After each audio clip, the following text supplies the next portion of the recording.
Good morning, America. Hurricane Florence closing in on the East Coast right now. North Carolina already feeling the effects. And the new warning about catastrophic flooding. The storm increasing in size overnight. Now 10 million people on alert as the Category 2 hurricane moves in, expected to make landfall Friday morning. Those still left behind racing to escape. Please leave now. The most vulnerable transported out. The National Guard called into action.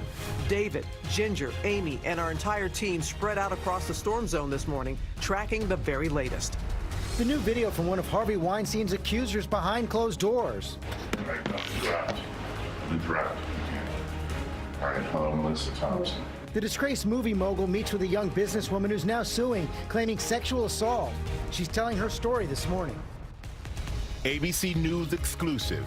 The father of the woman attacked by a giraffe along with her 3-year-old son speaking out. The latest on their recovery. And only on GMA this morning, Shannon Doherty, here for her first live interview since being diagnosed with breast cancer. Why she's calling herself the Cancer Slayer. Live in Times Square, this is GMA with Robin Roberts, George Stephanopoulos, and Michael Strahan. Good morning, America. Hurricane Florence is getting bigger and taking aim at the Carolina coast. Let's take a look. That's the scene in the Outer Banks right now. The outer bands of that storm are moving in. More than 10 million people under storm watches or warnings right now. Here's what we know right now. At this hour, Florence is a Category 2 hurricane packing 110 mile per hour winds. It could make landfall as early as tomorrow morning.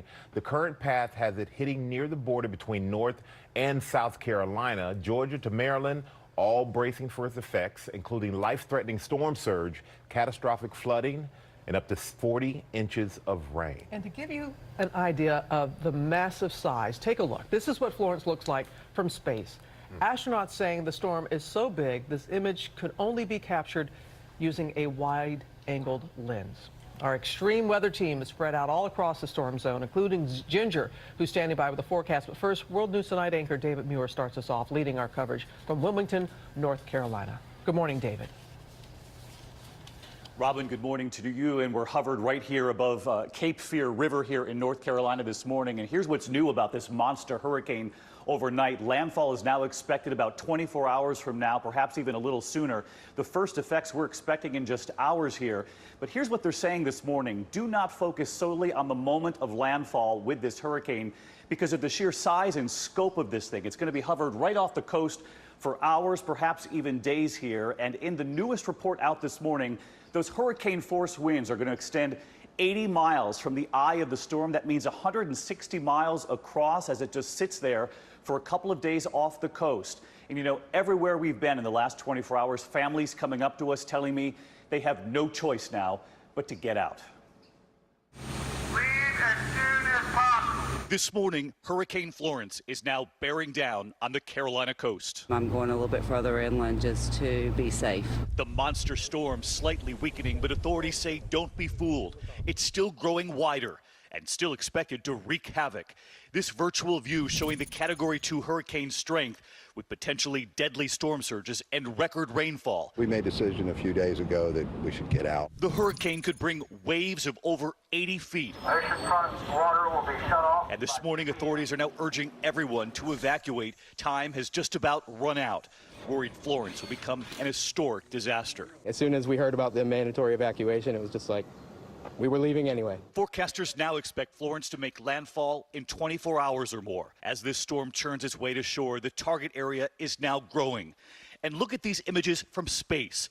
Astronauts on the space station saying they had to use a super wide-angle lens to capture the total width of the storm, now 500 miles across. These satellite images showing the full fury this morning of the violent thunderstorms swirling around that clear eye. And last night, I spoke with the hurricane hunters up in the air on their final flight of the day. The width of this storm is actually going to be very dangerous because it's going to hover right offshore for many, many hours. Yes, sir. We do have a stalling situation, and of course, we remember what happened in the storm that stalled off of Houston last year.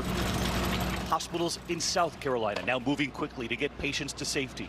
Hundreds evacuated by specially equipped buses to hospitals as far away as Florida. Another threat, officials concerned about potential flooding at this nuclear power plant in North Carolina, along with 15 other reactors in 3 states. Authorities say millions of homes and businesses could go dark for weeks. Power companies are already sending out armies of workers this morning. I'm glad that people are not procrastinating. They're getting this stuff earlier so they're getting better prepared. And for any families here waiting until the last minute to buy supplies, many will find they're out of luck. They're running out of everything. There's no milk, no bread, nothing at the stores right now. With so many already fleeing Florence, more and more residents joining the scramble to get out. Many telling me they have no choice. Evacuation deadlines have now been set in several areas. It's going to be frightening. It's a scary sight, and it's not going to be good what's going to be coming. This is going to be, a Mike Tyson punch to the Carolina coast. Here in North Carolina this morning, they are very concerned about that nuclear reactor I mentioned. 15 reactors in addition to that plant here in North Carolina that they're following in 3 states here in the region. And Robin, overnight, because of that shifting track of the last 24 to 36 hours, they're now concerned all the way down to Georgia. And we know that in Charleston, that historic, beautiful city, though low-lying, they're now traveling through town with loudspeakers on fire trucks, Robin, warning everyone to take this seriously and to get out. And also overnight, David, I know that you spent some time with the hurricane hunters before they went on their final flights. And just tell us more about what they said about the size and scope of this storm. Yeah, they do such great work, as you know, Robin. Jack Parrish up in the air with several members of his crew.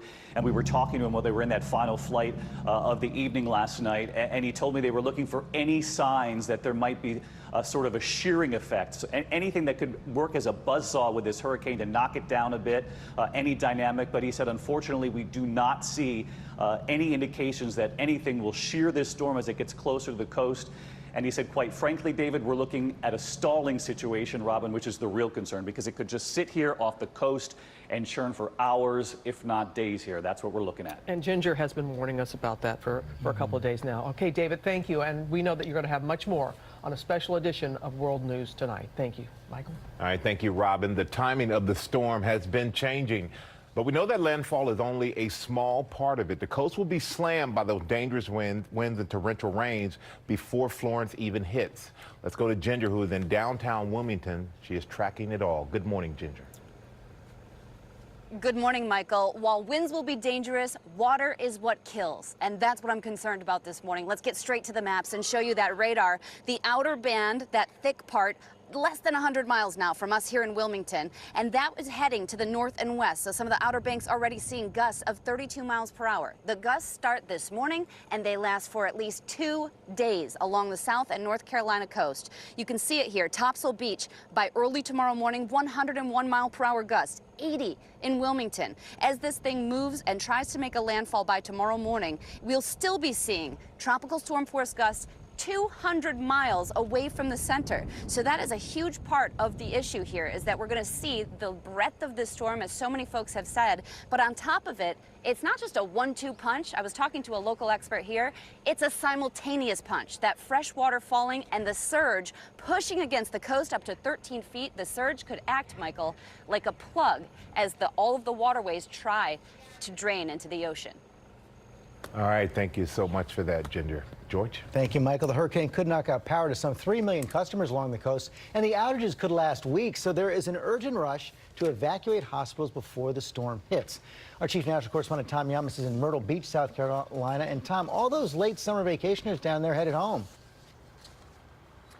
That's right, George. And this is one of the reasons why 18 million people visit this area every year. It's because of the beautiful beaches and these attractions that are right by those beaches. And take a look at that. That's the ocean right there, George. The Atlantic Ocean, that's where Florence is coming through. And this is one of the main concerns here, because you have all of these parks up against the beaches. That's a Ferris wheel. They've taken off all the cars. There's a roller coaster there. We'll see if this can withstand hurricane force winds. But the big concern is that storm surge, all that rainfall Ginger was just talking about. because when all that water hits the ground, there's going to be so much power pushing it up against those rides. Now, county officials have told us 60% of the people who live in evacuation zones around Myrtle Beach have evacuated, but they are worried about that other 40%. They want them to get out.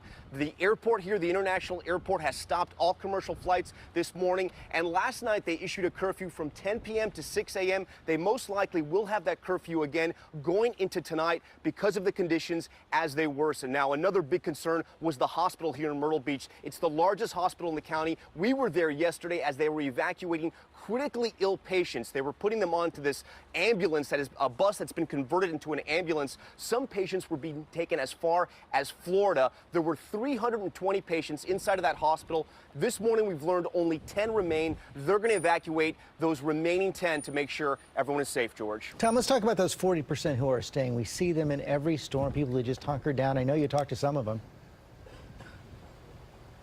I have, George, and there seems to be a little bit of confusion with some of the people here in Myrtle Beach. A lot of people know this is a dangerous storm, but I keep hearing over and over again a comparison to Hurricane Matthew a couple of years ago. That was a much different storm. It was a Category 1. Florence is a monster. It's wider than both South Carolina and North Carolina. It's a massive rainmaker, and everyone has a clear message for the people that live here. Get out, George. Tom Yamas, thanks very much. Robin? And George, the Outer Banks of North Carolina, no stranger to powerful storms because of its location, but Florence, as we've been saying, could be historic. The popular vacation spot facing a mandatory evacuation. It's virtually a ghost town this morning, and Gio Benitez is one of the few people remaining there. Good morning, Gio. Hey there, Robin. Good morning to you. Yeah, it's really amazing how many people got out of here days ago. Now we're feeling those first wind gusts, 25 miles per hour here in Kitty Hawk, North Carolina so far. Those waves are just getting bigger and bigger. It'll soon be too late for people to get out.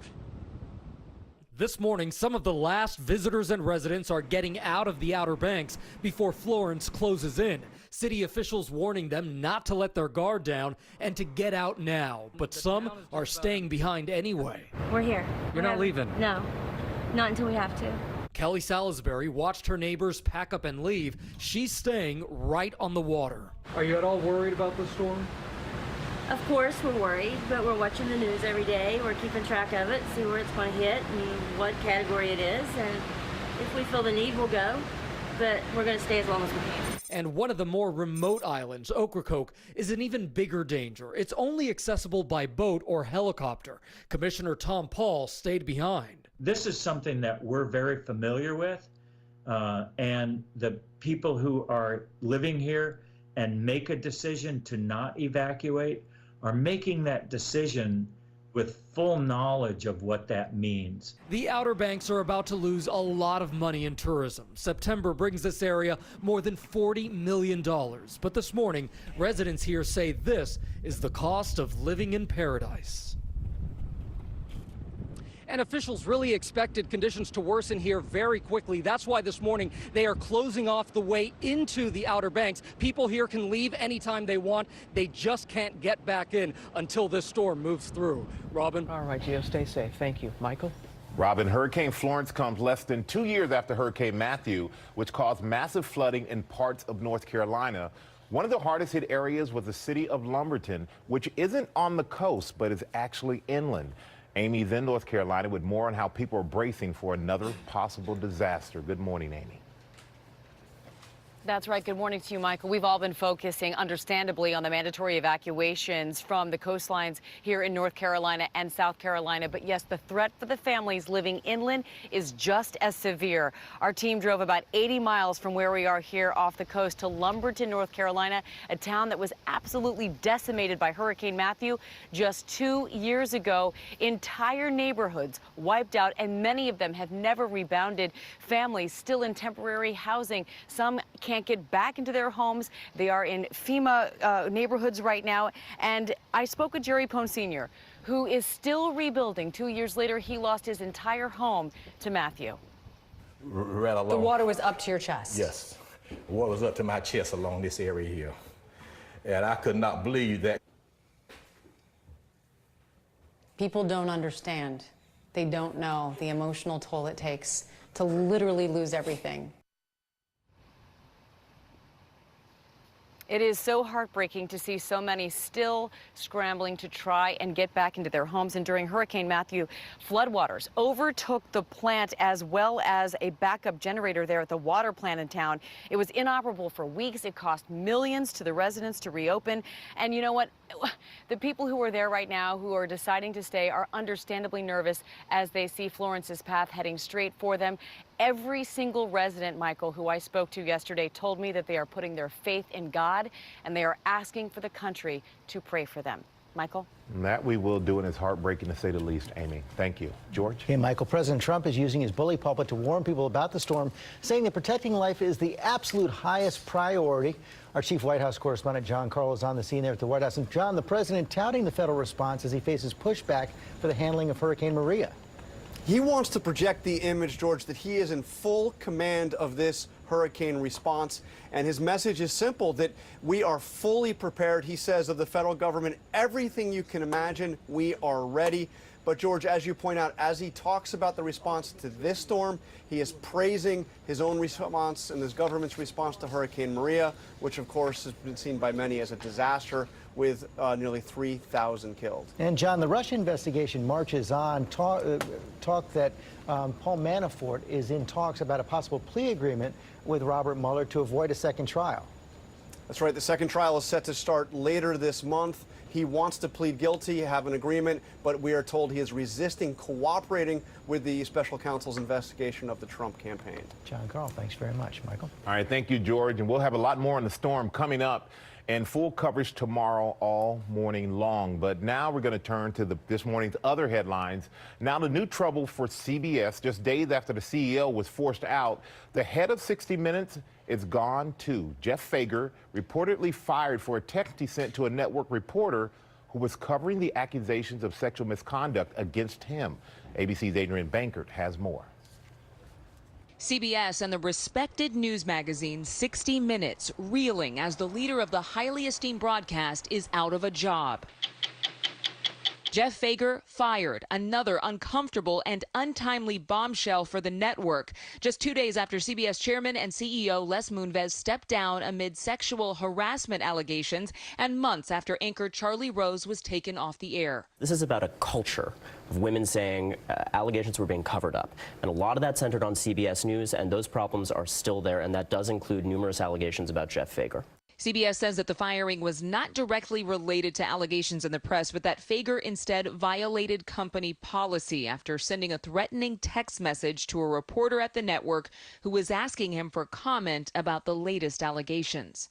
I am that reporter. Reporter Jerika Duncan reading the text on CBS Evening News. Fager in a text said to me, quote, "If you repeat these false accusations without any of your own reporting to back them up, you will be held responsible for harming me.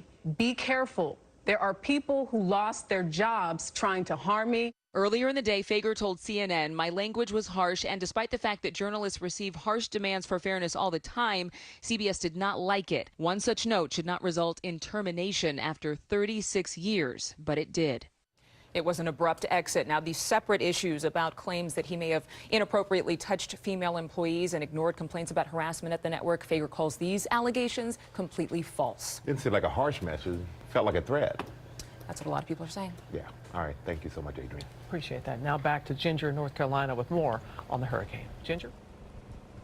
Robin, now we have a tornado watch just posted to our north here in coastal North Carolina, also inland a bit, New Bern in there.